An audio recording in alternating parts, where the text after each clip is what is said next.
नमस्कार दोस्तों, welcome to the channel ज्ञान को सेंटर ऑफ लर्निंग। तो हम लेके आए हैं पिछले कल 27 फरवरी 2024 के करंट अफेयर्स। हम कल कवर नहीं कर पाए थे क्योंकि हमने कवर किए थे कुछ important topics related to current affairs. उसकी वीडियो की लिंक हम इसके डिस्क्रिप्शन में डाल देंगे, आप दोबारा से देख सकते हैं। ये जो करंट अफेयर्स है आपके हर गवर्नमेंट एग्ज़ाम्स के लिए बहुत ज़रूरी है। पहला एस्पेक्ट जो हम कवर करने जा रहे हैं वो है इतिहास। 27 फरवरी के इतिहास में क्या क्या हुआ था।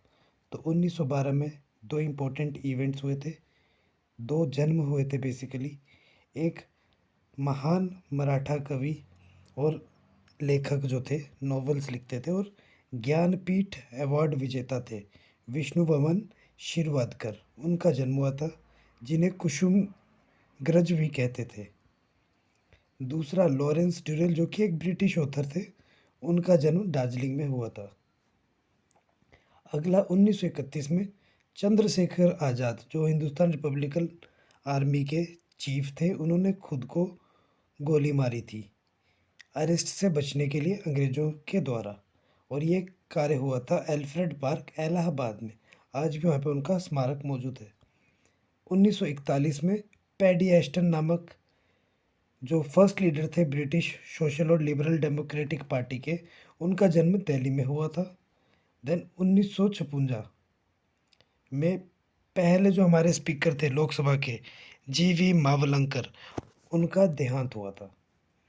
आज का दिन 27 फरवरी मनाया जाता है पूरे विश्व भर में वर्ल्ड एनजीओ डे के रूप में। वर्ल्ड एनजीओ डे मतलब non governmental organisations world level पे उनके द्वारा मनाया जाता है। ये बेसिकली एक इम्पोर्टेंट रोल प्ले करती हैं नॉन गवर्नमेंटल ऑर्गेनाइजेशंस हमारे सामाजिक, आर्थिक और पर्यावरण के प्रॉब्लम्स को दूर करने के लिए, हमारी ह्यूमन राइट्स को बचाती हैं और हमें एसेंशियल सर्विसेज प्रोवाइड करती हैं। इस साल की जो थीम है, बहुत इंपॉर्टेंट एस्पेक्ट है पेपर के लिए, वो है building a sustainable future, role of NGO in achieving SDG. कि एनजीओ का भी रोल होना चाहिए सस्टेनेबल डेवलपमेंट गोल्स को परिपूर्ण करने के लिए और सस्टेनेबल फ्यूचर बनाया जाए पूरे देश भर का। इसकी शुरुआत हुई थी सन 2010 में द्वारा यूरोपियन यूनियन और कुछ एनजीओ ऑर्गेनाइजेशंस उसके सहयोग में थी। आते हैं अब करंट अफेयर में। तो पहला है island on the air programme, IOTA। ये एक पियनियरिंग प्रोग्राम है जो कि कनेक्ट करता है radio amateur world wide with stations on islands. Island को रेडियो एमेचर से बेसिकली कनेक्ट करता है। इसकी इस्टेब्लिशमेंट हुई थी 1964 में। ये मैनेज किया जाता है द्वारा IOTA लिमिटेड, जो कि in collaboration with A radio society of great Britain, RSGB, इनके सहयोग के साथ काम करती है। इस एस्पेक्ट में हुआ ये है कि एक टीम गई है एमेचर रेडियो ऑपरेटर्स की, HAMs की, एक सिग्निफिकेंट जर्नी के लिए साइक्लोन शेल्टर्स को नशुगुंटा आइलैंड जो कि आंध्र प्रदेश के पास है, उस जगह में, कि भैया तुम भी पार्टिसिपेट करो IOTA एक्सपेडिशन प्रोग्राम में। उनको ये प्रस्ताव लेके गई कि आप भी आओ हमारे साथ सहयोग दो। ये कुछ एस्पेक्ट्स हैं, इनको प्लीज़ PDF से कवर अप कर लीजिएगा। दूसरा है सुदर्शन सेतु ब्रिज, जो कि इनोग्रेट हुआ है रिसेंटली। सुदर्शन सेतु ब्रिज बेअत द्वारका आइलैंड को मेन ओखा इन गुजरात देवभूमि द्वारका डिस्ट्रिक्ट से कनेक्ट करेगा। सुदर्शन सेतु की अगर हम बात करें तो ये ब्रिज जो है इंडिया का सबसे लंबा केबल स्टेड ब्रिज है। ये ब्रिज लगभग 2.32 किलोमीटर्स का है और ये अराबिन सी के ऊपर मौजूद है। ये कनेक्ट करेगा बेत द्वारका आइलैंड को मेन ओखा के सिटी से, जो कि द्वारका डिस्ट्रिक्ट में मौजूद है। इसमें कुछ यूनिक डिज़ाइन है, फीचरिंग फुटपाथ, एक फुटपाथ है यहाँ पे, और वर्सेस दिए गए हैं वहाँ पे भागवत गीता के, और श्री कृष्ण की इमेजेस बनाई गई है, उनकी मूर्ति या उनके चित्र बनाए गए हैं। पूरी तरह से सोलर पैनल्स के द्वारा इस फुटपाथ को कवर किया गया है, जो कि 1 मेगावाट तक की इलेक्ट्रिसिटी कवर करेगा। सोलर पैनल से। जो 2.32 किलोमीटर्स का ब्रिज है, इसमें 900 metre central double span straight portion है। बेसिकली 900 मीटर तक का डबल स्पैन पोर्शन है। जैसे अगर ये ब्रिज है तो ये पूरी तरह से ऐसे केबल से जुड़ा हुआ है। तो ये जो डबल वाला सेंट्रल वाला पोर्शन है, ये 900 मीटर तक का डबल है। ठीक। और जो 2.45 किलोमीटर लॉन्ग अप्रोच रोड है, इसके बाद यहाँ पे और यहाँ पे इसको और एक्सटेंड किया गया है, जिसका टोटल कॉस्ट है 979 करोड़। बेत द्वारका कहाँ है? ये एक छोटा सा आइलैंड है द्वारका सिटी के कोस्ट में, उसके कोस्टल इलाके में, बेसिकली गल्फ ऑफ कच्छ के पास। और यहाँ पे कुछ मंदिर हैं, वाइट सैंड बीचेस हैं और कोरल रीफ्स मौजूद हैं। अगला एस्पेक्ट जो है वो है केन रिवर का, जिसको प्रधानमंत्री की मन की बात में इंक्लूड किया गया था। प्रधानमंत्री ने अपने मन की बात रिसेंट जो प्रोग्राम हुआ था उनको उसमें कहा था कि क्रोकोडाइल्स जो है केन रिवर में, उस जगह पे बेसिकली टेक्नोलॉजी के इस्तेमाल से उन्हें कंजर्व किया जाना चाहिए या किया जा सकता है। ठीक। तो केन रिवर कहाँ पे है? केन रिवर एक मेजर रिवर है बुंदेलखंड रीजन पे, सेंट्रल ऑफ इंडिया में। ठीक। बेसिकली मध्य प्रदेश और उत्तर प्रदेश के यूपी के बीच में ये ट्रिब्यूटरी है यमुना रिवर की, इसीलिए ये one of the important river बन जाता है। ये आखिरी ट्रिब्यूटरी है यमुना की। इसके बाद यमुना ज्वाइन हो जाती है गंगा में खुद ही। ठीक। ये रिवर ओरिजिनेट होता है अहिरगवन गांव से, जो कि नॉर्थ वेस्ट स्लोप में है कैमूर रेंज की, जबलपुर डिस्ट्रिक्ट में। ये क्रॉस करता है बिजावर पन्ना हिल्स को, और ये 60 किलोमीटर लंबी और 150 से 180 किलोमीटर डीप जॉर्ज बनाता है। और ये कई सारी स्ट्रीम्स को उसी जॉर्ज में कनेक्ट करता है और वाटरफॉल बनाने का काम करता है। लगभग 427 किलोमीटर तक की ये डिस्टेंस कवर करता है, जब तक ये जाके यमुना को मिलता है। कहाँ पे? चिल्ला विलेज, फतेहपुर, उत्तर प्रदेश में। इसको डेंड्रेटिक एजेड स्टोन के बिहाफ में काउंट किया जाता है कि वो चीज़ यहाँ पे मिलती है, इसलिए रिवर फेमस है।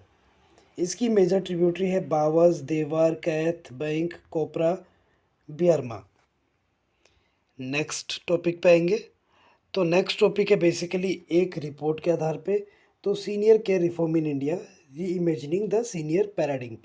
सीनियर केयर पैराडिम के आधार पे एक रिपोर्ट दी गई है, जिसका टाइटल दिया गया है नीति आयोग के द्वारा। ये रिपोर्ट जिसका टाइटल है F senior care reforms in India. इसकी की हाइलाइट्स देखेंगे जो कि बहुत इंपॉर्टेंट है। तो इसमें कहा गया है कि इंडिया विटनेस कर रहा है एक एक्सपोनेंशियल ग्रोथ को नंबर्स में। ठीक। और प्रोपोर्शन जो है वो एल्डरली पीपल्स का काफ़ी बेहतर है, बट फर्टिलिटी रेट जो है वो डिक्रीज हो रहा है, लेस देन 2% है। और लाइफ एक्सपेक्टेंसी जो है वो इंक्रीज हुई मोर देन 70%, जो कि एक अच्छी चीज़ है कि हमारी लाइफ एक्सपेक्टेंसी इंक्रीज हो रही है। ठीक। यहाँ पे बेसिकली 104 मिलियन लोगों के हिसाब से ये डाटा कलेक्ट किया गया था, और UNFPA के द्वारा, यूनाइटेड नेशंस पॉपुलेशन फंड के द्वारा, ये जो डेमोग्राफिक प्रोजेक्टेड है ये 19.5% है बाई 2050।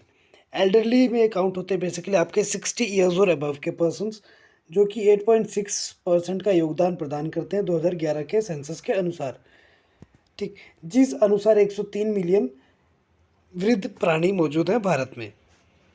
और नंबर ऑफ एजेड 75 या उससे अबव की अगर मैं बात करूँगा तो ये 340% तक बढ़ेगी 2011 से 2050 तक के बीच में, जिसमें अर्बन का डिवीज़न ये रहेगा 71% लगभग, और लाइफ सेटिस्फेक्शन जो है वो हो जाएगी 32% के करीब वृद्ध लोगों की।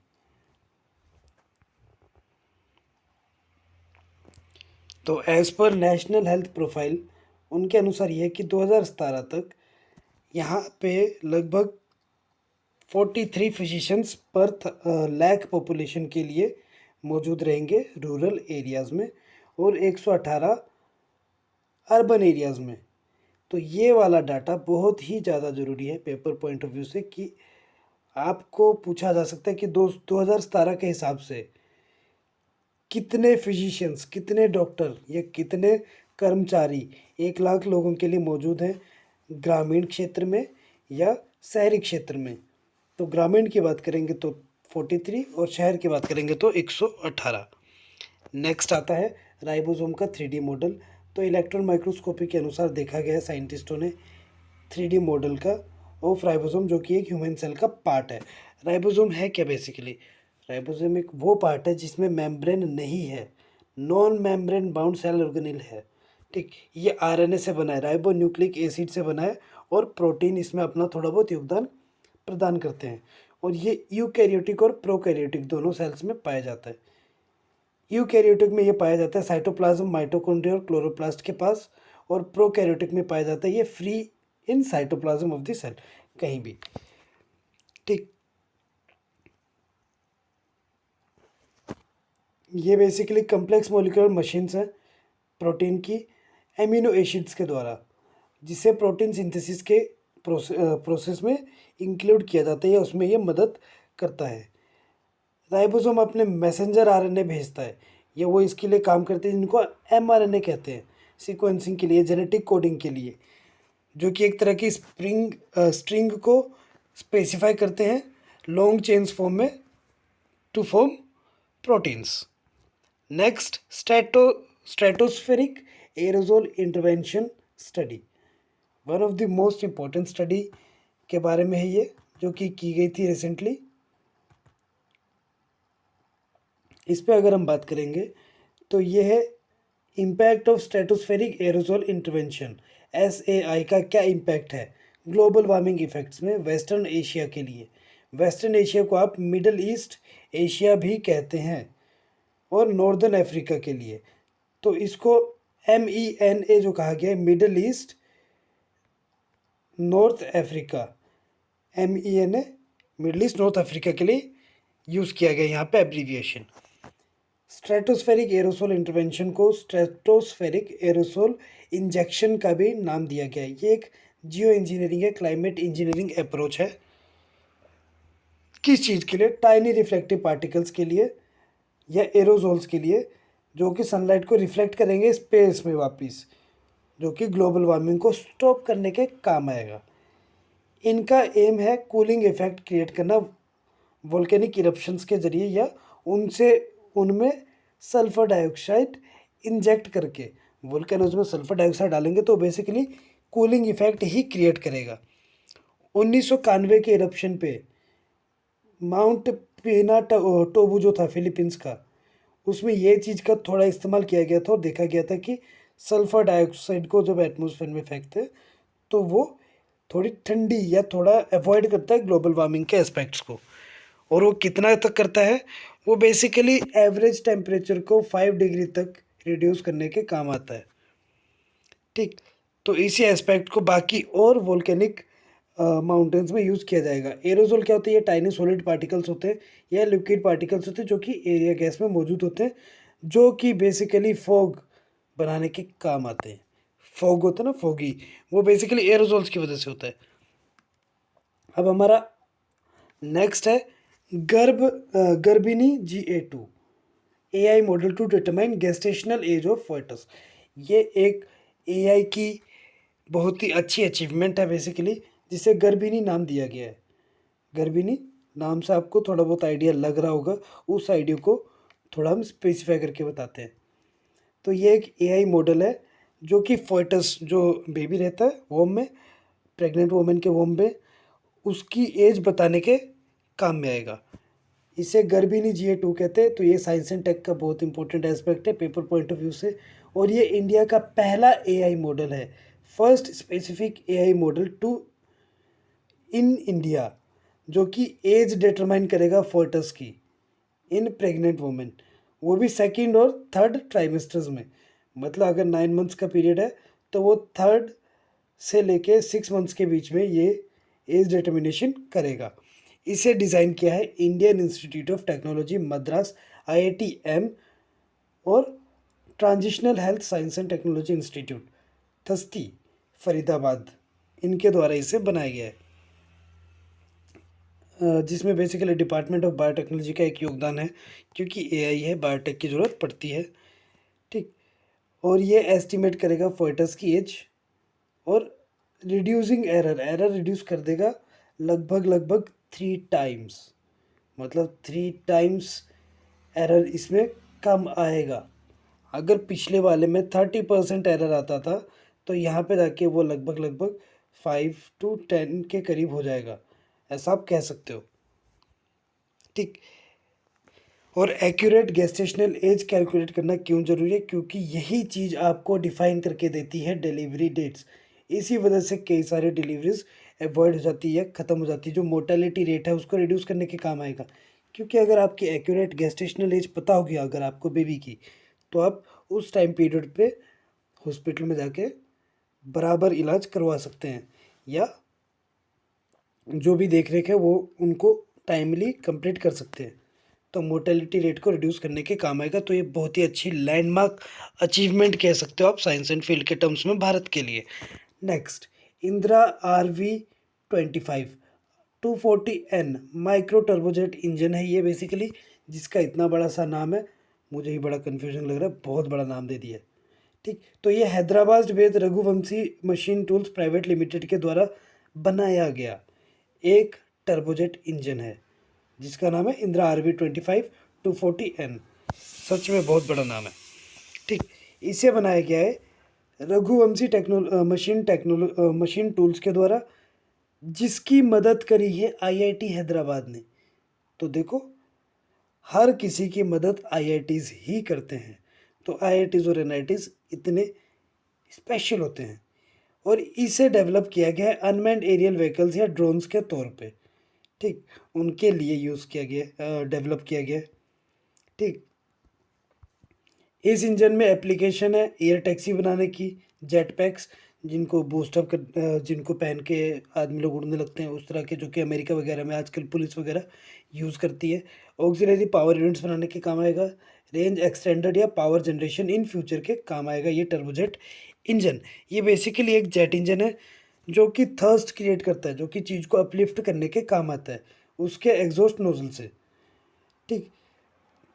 ये टर्बो फैन जो इसमें मौजूद है या बाईपास इंजन जो है वो 100% हवा के इनटेक को इंजन के उसमें जाने से फिल्टर करके पहुंचाने का काम करेगा, रोक देगा बुरी एयर को। ठीक। जो एयर है इस इंजन में जा रही है वो बेसिकली कंप्रेस या हीट हो जाएगी बाय कंप्रेशन। ठीक। और जो फ्यूल इसमें उसके बाद ऐड किया जाएगा वो कंबशन चैम्बर पे जाएगा और इग्नाइट हो जाएगा, मतलब वहाँ पे जाके बस जलना शुरू होगा और वहाँ से फिर वो इसको बूस्ट अप करेगा। तो आज के करंट अफेयर्स में इतना ही है। मिलेंगे 28 तारीख के करंट अफेयर के साथ, मतलब आज के करंट अफेयर के साथ थोड़ी देर बाद। Thank you and have a nice day. Please like, share and subscribe the channel. Thank you.